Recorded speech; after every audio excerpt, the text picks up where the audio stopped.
Assalamualaikum warahmatullahi wabarakatuh. Semoga kita tetap dalam keadaan sehat dan aman. Selamat datang kembali di Imran Amami Channel dengan saya Imran di sini.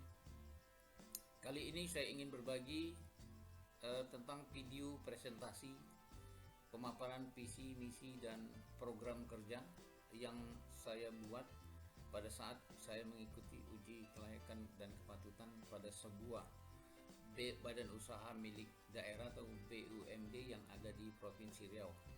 Sampai ke tahap ini ada sebanyak 5 orang atau diikuti oleh 5 orang termasuk saya. Sebelum kami membuat bahan presentasi ini, terlebih dahulu kami diberikan paparan atau kondisi umum perusahaan pada tahun 2020 yang kemudian kami jadikan referensi atau rujukan dalam membuat visi misi dan program kerja.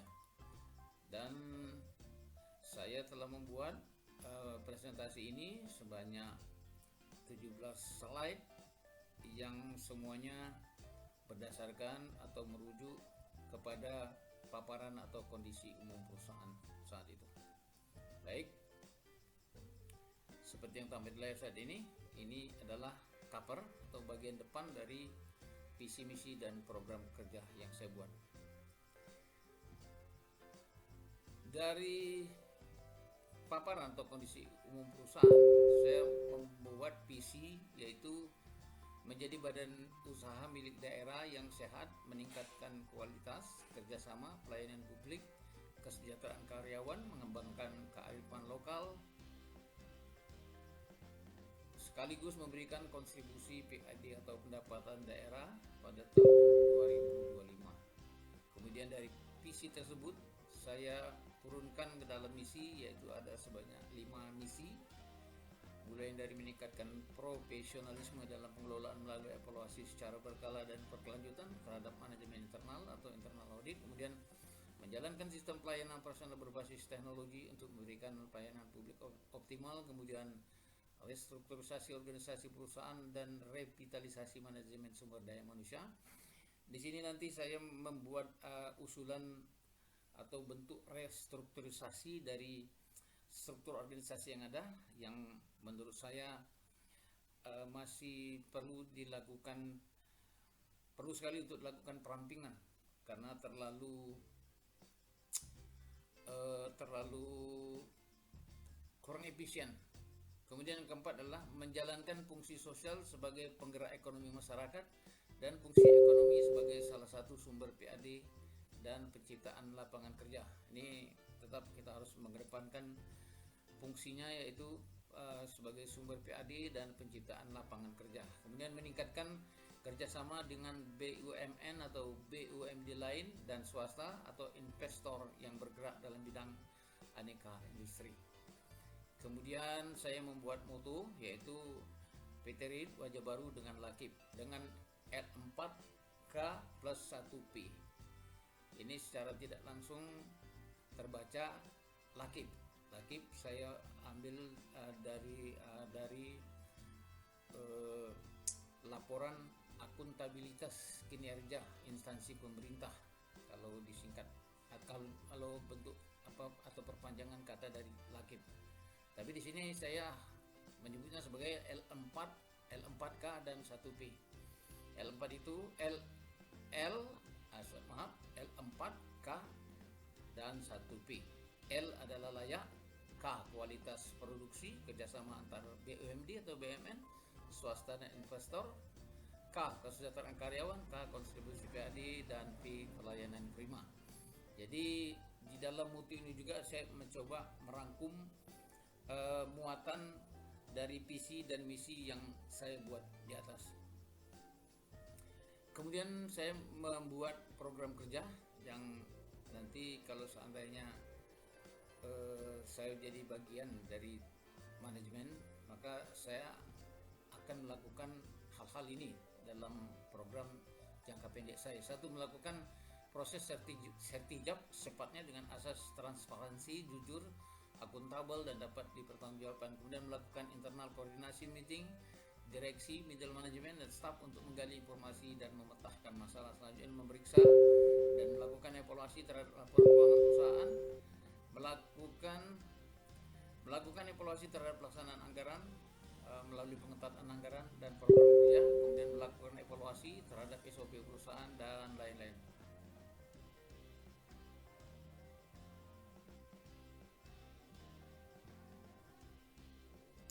Kemudian melakukan evaluasi dan perbaikan terhadap sistem administrasi dan pelaporan, kemudian membuat manajemen aset berwujud maupun tidak berwujud, melakukan evaluasi internal terhadap SDM yang ada, proses PHK, promosi, remunerasi, pemindahan karyawan berdasarkan pada nilai kerja, dan proses rekrutmen. Dan ini juga saya ambil dari keadaan atau pemaparan umum kondisi perusahaan yang saya baca, maka saya mempunyai program kerja untuk mengatasi masalah keuangan yang defisit dan hutang. Ya, satu penyertaan modal pemerintah yang non tunai, saya lebih fokus ke situ. Kemudian ada konversi hutang, pinjaman dari rekening dana investasi atau RDI.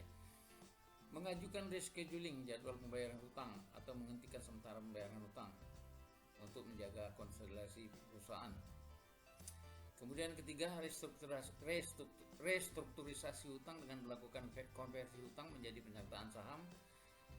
Kemudian membentuk koperasi serba usaha untuk menambah permodalan sekaligus menjalankan usaha uang serba, fotokopi, suplai TK dan pencetakan, berkoordinasi dengan Pemprov untuk menjajaki partisipasi kabupaten atau kota lain yang dalam penyertaan modal. Kemudian mencari investor dan pembiayaan usaha atau proyek-proyek komersial sekaligus berskala besar dan menguntungkan provinsi.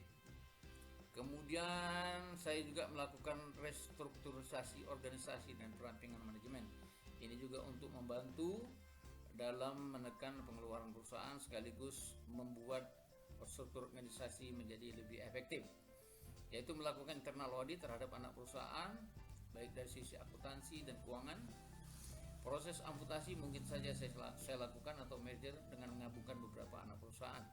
Melakukan restrukturisasi perusahaan untuk memperbaiki dan memaksimalkan kinerja perusahaan sekaligus melakukan perampingan manajemen atau pengurangan tingkat jabatan dalam struktur organisasi, pengurangan skala perusahaan untuk memperbaiki efisiensi dan efektivitas.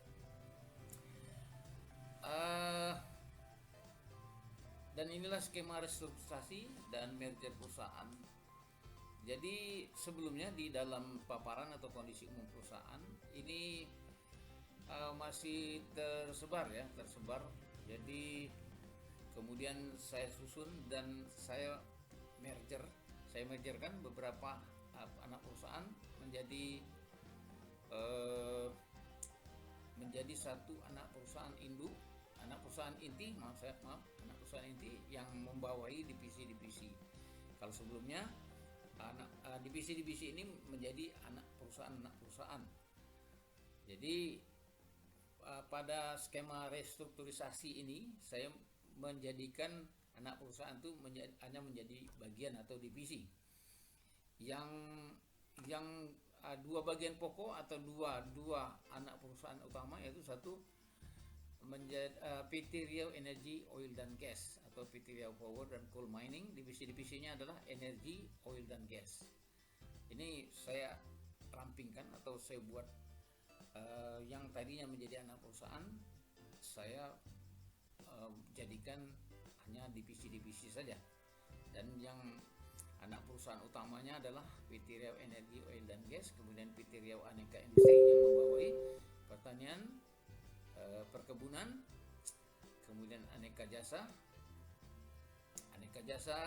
ada lagi bisnis keuangan dan transportasi. Dan ini saya jelaskan lebih detail dalam struktur organisasi yang saya buat terpisah dan akan saya tampilkan secara lebih detail lagi setelah saya menyelesaikan slide ini.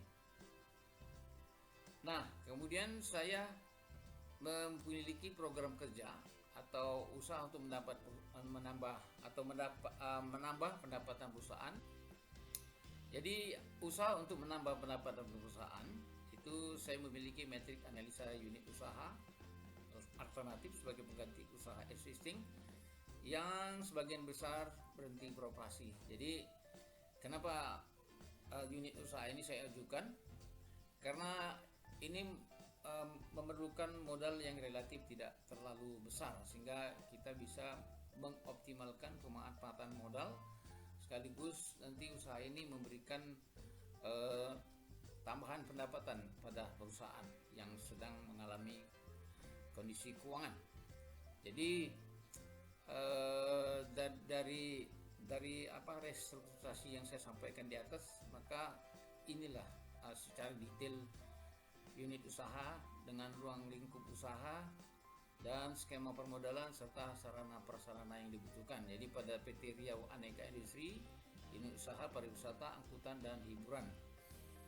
Dalam unit ini kita akan mengelola penjualan tiket pesawat serta paket pengiriman dan terdaftar sebagai salah satu asosiasi pertravelan, yaitu ASITA, Association of the Indonesia Tour and Travel Agency.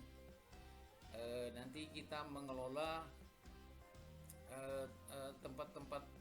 tempat-tempat wisata, kemudian menyediakan kendaraan khusus yang dapat disewa dengan harga yang terjangkau sebagai alat antar jemput. Kemudian salah satu keuntungannya diperoleh menjadi anggota ASITA adalah memudahkan dalam hal promosi objek wisata Riau dan sekaligus menjadikan sektor wisata sebagai salah satu sektor primadona. Ini ada skema permodalannya dan ini ada sarana dan prasarana pendukung, ya, seperti ruko satu pintu, kendaraan minibus, pariwisata minimal 2 unit, perizinan, anggota ASITA, komputer set beserta sistemnya. Kemudian pada bagian 2 yaitu unit usaha warung serba ada atau waserba dan koperasi. Unit ini akan berperan sebagai media menyediakan 9 bahan pokok yang dapat dibeli dengan cara tunai maupun kredit dengan konsep retail atau supermarket, minimarket. Barang-barang tersebut diperoleh dari pihak distributor serta masyarakat. Ya. Kemudian ada lagi unit usaha khusus dan lembaga pendidikan. Ini sekaligus untuk mempersiapkan generasi muda yang memiliki daya saing dan memenangkan dengan harapan memenangkan persaingan global. Maka kita akan mengelola unit usaha khusus dan lembaga pendidikan, termasuk di dalamnya kita harus bisa menguasai bahasa internasional, yaitu bahasa Inggris. Kemudian tidak gaptek atau gagal teknologi. Kemudian yang keempat itu ada unit usaha fotokopi, suplai E3 dan percetakan. Kemudian ada unit usaha apotek. Kemudian ada unit usaha pembuatan air minum dalam kemasan. Dan 7 unit usaha jasa klinik, servis rumah dan kantor yang sekarang menjadi trending dan banyak diperlukan. Kemudian saya memiliki program kerja yaitu pengambil alihan pengelolaan aset-aset Pemda yang banyak yang diam atau aset-aset pasif, ya. Kemudian kita usahakan agar aset-aset ini menjadi aktif, yaitu pengambil alihan pengelolaan aset-aset berupa tanah, gedung yang dimiliki Pemda yang bertujuan mengoptimalkan penggunaannya. Selanjutnya berpengaruh terhadap jumlah PAD yang akan diserahkan pada Pemda. Selanjutnya kita akan mengelola dengan kerjasama dengan pihak swasta dan skema kerjasama, yaitu 1. Kerjasama bangun, kelola, sewa dan serah. Kemudian ada kerjasama bangun, serah dan kelola. Kemudian ada kerjasama rehabilitasi, guna dan serah. Kemudian ada kerjasama renovasi, sewa dan serah. Kemudian kerjasama bangun dan bangun atau lahan sewa. Kemudian ada lagi program kerja jangka panjang, yaitu memasukkan program kerja jangka pendek sebagai program jangka panjang sekaligus karena sifatnya kontinu dan perbaikan berkelanjutan. Kemudian menjajaki kemungkinan kerjasama dengan pihak ketiga, investor, BMD, Pertamina, BOB, SKK Migas, pihak swasta, PT Chevron Pacific Indonesia, perusahaan asing yang ada di Riau, dan pelaku konstruksi yang bergerak di bidang aneka industri. Karena basic saya sebelumnya adalah saya bekerja pada perusahaan konstruksi swasta nasional yang berkedudukan di Jakarta dan telah banyak ikut atau menjalankan proyek konstruksi di berbagai daerah di Indonesia. Kemudian saya membuat matriks skema unit usaha jangka panjang, yaitu misalnya di PT Riau Aneka Industri supplier atau pengepul aneka ragam limbah sawit, kemudian ada cangkang sawit ya, atau palm kernel cell atau tempurung sawit adalah sisa pecahan cangkang setelah biji sawit dikeluarkan dan dihancurkan. Nah, ini banyak digunakan sebagai briket, kemudian desulfurisasi pada pemurnian gas dan pengolahan LNG, kemudian bahan baku pengeras jalan, dan ini bisa dijadikan sebagai alternatif ya, alternatif murah dibandingkan aspal dan memiliki tingkat kekuatan yang kalah keras. Kemudian bahan pengisi agregat kasar pada beton ya, pada konkrit ya, dia bisa dijadikan sebagai bahan pengisi agregat. Kemudian ada papan partikel ya, cangkang sawit itu bisa dimanfaatkan juga sebagai salah satu substitusi untuk membuat papan partikel. Kemudian ada lagi pemanfaatan POME atau Palm Oil Mill Effluent, merupakan limbah yang punya potensi yang dapat diubah menjadi sumber energi alternatif, yaitu energi listrik ya. Kemudian ada PKM, Palm Kernel Mill, adalah ampas dari proses pembuatan minyak sawit mentah yang merupakan limbah inti sawit yang telah diperas minyaknya untuk menghasilkan palm kernel oil. PKI ini diolah menjadi bubuk dan dimanfaatkan sebagai pencampur makanan ternak. Kemudian di Riau, PT Riau Energy Oil and Gas atau Manpower Supply, ya kita menjalankan beberapa fungsi, misalnya sebagai manpower supplier, yaitu penyedia tenaga kerja, baik tenaga kerja fresh graduate ataupun experience bagi pelaku konstruksi. Misalnya manpower supply untuk berbagai pekerjaan konstruksi, misalnya piping, civil, structure, mechanical, dan pekerjaan pre-commissioning. Ini utamanya kita bisa bermitra dengan PT Kalti Pasifik Indonesia, BOB, dan perusahaan asing atau rekanan Chevron. Kemudian kita bisa bertindak sebagai material supplier, yaitu penyedia bahan-bahan yang dibutuhkan oleh pelaku konstruksi seperti misalnya semen, agregat, sen untuk pekerjaan sipil, material piping, pipa, pulp, soket, dan lain-lain.